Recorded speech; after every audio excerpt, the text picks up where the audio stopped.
भारतीय जनता पक्षाचे ज्येष्ठ नेते लालकृष्ण अडवाणी यांना भारतरत्न पुरस्कार जाहीर झालाय। पंतप्रधान नरेंद्र मोदी यांनी ट्विट करत याबाबतची घोषणा केली आहे। अटल बिहारी वाजपेयी यांच्यानंतर अडवाणींना हा पुरस्कार देण्यात येतोय। लालकृष्ण अडवाणी यांना भारतरत्न प्रदान करण्यात येणार आहे आणि हे सांगताना मला अतिशय आनंद होतोय। लालकृष्ण अडवाणी हे माझ्या काळातील सर्वात प्रतिष्ठित राजकारण्यांपैकी एक आहेत। माझं त्यांच्याशी बोलणं झालं असून त्यांचं मी अभिनंदन केलं, असं मोदींनी त्यांच्या ट्विटमध्ये म्हटलंय। तर पंतप्रधान नरेंद्र मोदी यांनी नेमकं काय ट्विट केलं आपण ते पाहूयात।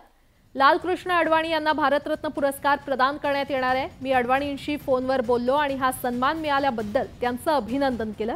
भारतातील सर्वात प्रतिष्ठित राजकारण्यांपैकी एक असलेल्या लालकृष्ण अडवाणींचं भारताच्या विकासातील योगदान अतुलनीय आहे। तळागाळात काम करण्यापासून ते उपपंतप्रधान म्हणून देशसेवा करण्यापर्यंतचा त्यांचा प्रवास वाखाणण्याजोगा आहे। त्यांचा संसदेतील अनुभव नेहमीच अनुकरणीय, समृद्ध, अंतर्दृष्टीने भरलेले आहेत, असं ट्विट पंतप्रधान नरेंद्र मोदी यांनी केलंय।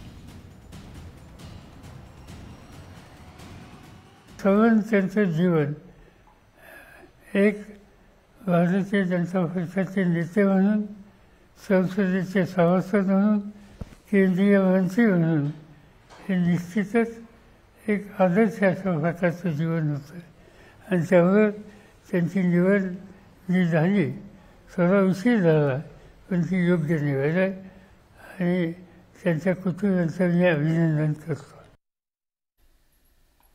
साधन शुचितेसह राजकारण कसं करायचं, तरीही राजकारणामध्ये विचाराच्या आधारे आपल्याला यश कसं मिळवायचं, अशा अनेक गोष्टी आम्ही माननीय अडवाणींकडून शिकल्या आहेत आणि आज जे त्यांना भारतरत्न माननीय पंतप्रधान मोदींनी घोषित केलं त्यावेळी खरंच आनंद झाला की अशा एका आदर्श व्यक्तीला अशा प्रकारचं एक पुरस्कार मिळणं, देशाचा सर्वोच्च पुरस्कार मिळणं हे खरंच आम्हा सगळ्या कार्यकर्त्यांना समाधान देणार आहे।